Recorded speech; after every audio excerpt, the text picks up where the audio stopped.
Do you want to crush black in just a couple of moves, or to have a high win rate with white? Hello folks, and these are the top 5 best openings for white and can simply crush your opponent, which is black. This first opening I'm gonna share with you is one of the most aggressive openings. It's called the bishop's opening, and it starts with e4, e5, and then bishop to c4 and knight to f6. Developing his knight while also us developing our bishop first. We're gonna go pawn to d4, gambiting 2 pawns in a row, and so they have 2 choices. Let's look at the first choice. What if they take with the knight? If they take with the knight, we will take the pawn on e5, and then after that, they might go d5, and a lot of people do that, and we will go and take the pawn because it's a blunder, and so they might just go knight to c5 to get away from the attack of the bishop. But there's something bad over here, because after bishop to f7, that is a check to the king. They have to go here or take, and if you take the bishop sacrifice, well then folks, that is literally a blunder to the queen. But folks, what if they don't do that? But what if instead they avoid the bishop instead of taking it?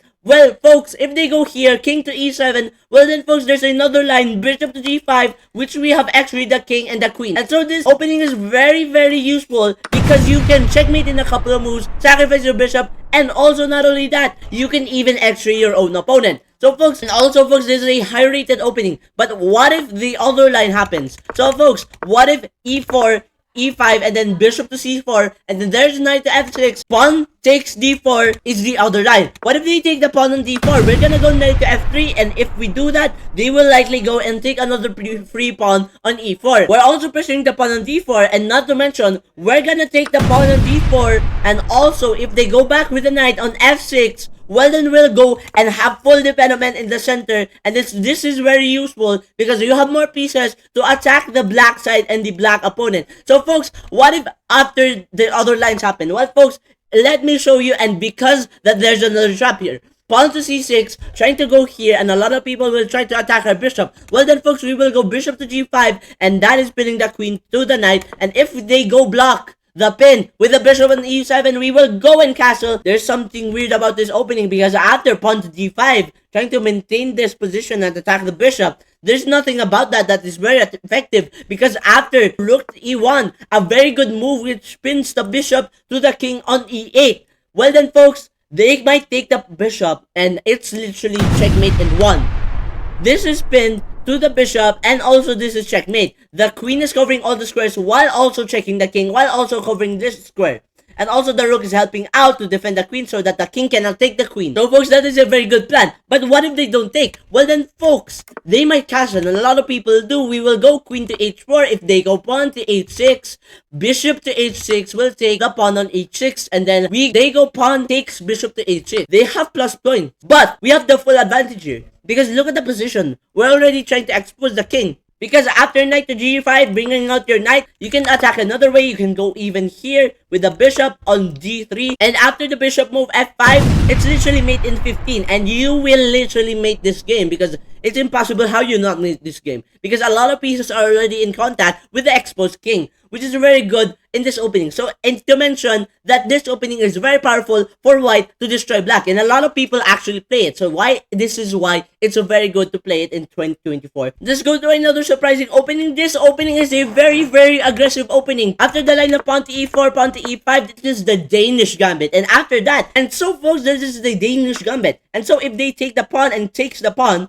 they might take another pawn when we push the pawn on c3. And we kind of want to do this because after the bishop move, bishop to c4, we already have one development. And not only that, if they continue taking, having 3 pawns on their side, well, the folks will take back their pawn. And so we have 2 bishops leaning on this side, trying to attack the king. And this is very advantageous for us. This is very dangerous for the opponent, because after knight to f6, we will go pawn to e5, attack the knight, and they might go knight to e4, trying to get away from the attack of the knight. Because after the moves, queen to d5, forking the knight, and the king will have a position that we will win because of the fact that his king cannot castle anymore. Plus, we have this pawn trying to control the center, and plus, we have this piece. What if the other line happens in this opening? Well then, folks, they might go bishop to b4 instead of trying to go for knight to e4. And something about that is wrong. Because after bishop to b4, check. Well then, folks, we will go knight to d2. And something mischievous is going to happen, because after knight to e4, trying to pressure the knight more because it is pinned, we will go and sacrifice the bishop on f7. And if they take the bishop,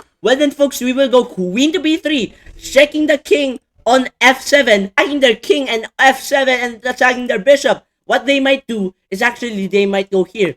And we will go en passant, that's check, and still fork. And the crazy thing is, he cannot even take this pawn because it's a check. So they might cover up with the bishop.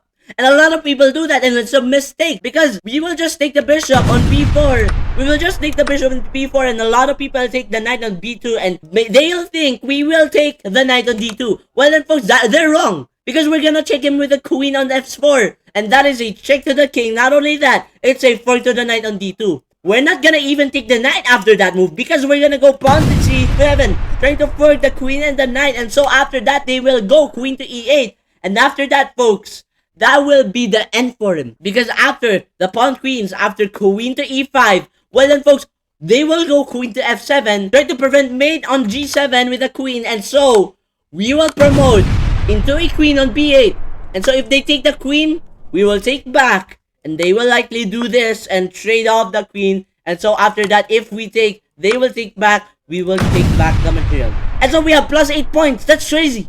I mean, that's crazy. And so folks, this is what makes this opening very useful. Aggressive attacks, very many pieces that attack the king, very aggressive bishops that can maybe even checkmate the king earlier on the board, full development in the line, and of course, and later in the game, we will have our opponents confused. And so we're gonna look at the other aggressive openings because now pawn to e4, pawn to e5, knight to c3, developing the knight here, and so a lot of people might go here, knight to f6. This is the most solid opening in our top 5 openings. And so why? Because if they go here, knight to f6, we're just gonna go pawn to f4. And so if they don't do that, a lot of people will take the pawn on f4. And if they do that, we're gonna push the pawn to the knight, and they cannot go here because of the fact that the queen is guarding it, and of course the knight is guarding it on d5 and on d4. Though they must go back, the last move that they can do for the knight. And so we will go knight to f3. Look at this development. This is a very good way to develop your pieces in the game.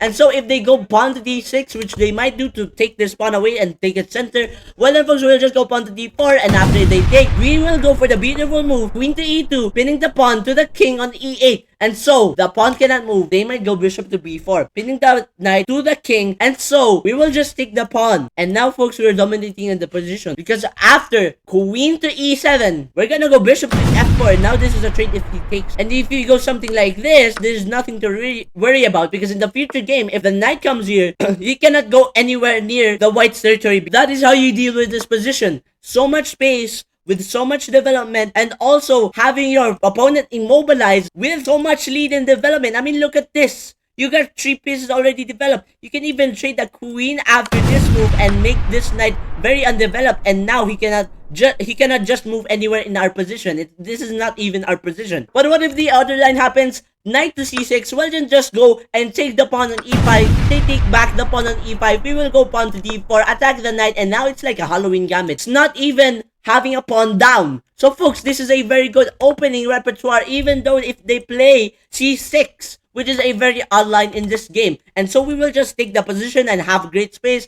and have more development than him. The same thing, and now we're just attacking aggressively. And now look at this position.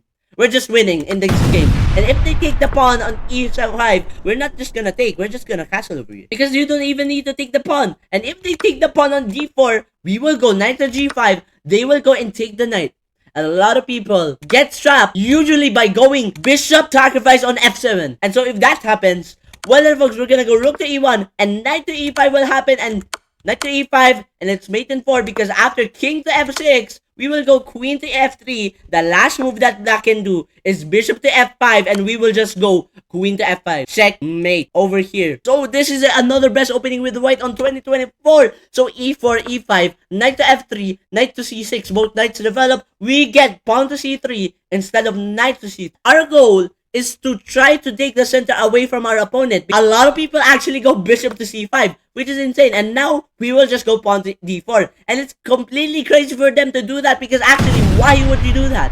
Because now, after takes with the pawn, that is attacking the bishop. And so if they do that, they might go here. Check. Nothing to worry about, because we can just block with the knight. And if they go knight to f6, we will go pawn to d5, attack the knight on c6. And after that, they might go knight to e7, trying to go away from the attack. And I might tell you something. Because after bishop to d3, we get full development. Not only that, having some more space, and not only that, a lot of people will go here, and now that is a fork. A lot of these forks happen in many places, not just like bishop here fork and that king, and a lot of people can go knight to f6, and if so that happens, they might take a free pawn on e4 because we gambited it after the pawn move d4. And so if they go and take their pawn on e4, we will go and push the knight on c6, and a lot of people go here.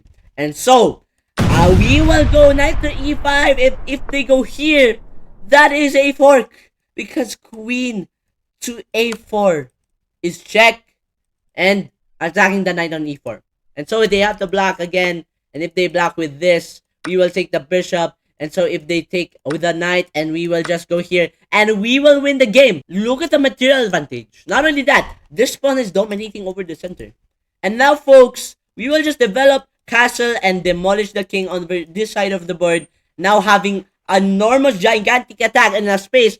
We'll go for the last one. After pawn to e4, pawn to e5, knight to f3, knight to c6, pawn to d4. They will take with the pawn on d4, and we will go bishop to c4, and we are targeting this pawn on f7. And so if bishop to c5 happens, we will go pawn to c3, trying to gambit another pawn. And so if they take that pawn on c3, we will go and take the pawn on f7, and so that's check. They might take it, and so that's a sacrifice, because after queen to d5, after forking the king and the bishop on c5, well then, folks, they might go back with the king on e8, and so we will have this in-between move, which they will do this and do this, because after the move this, they might go here, and we will trap the rook. If they do take the pawn to b2, that's why we go queen to h5, so that they could go pawn to g6, and then we will take the bishop on g5. This has the advantages for you, and the chances are in your favor because of the fact that he can castle 1 and he's not safe from the king. And also, not only that, you took the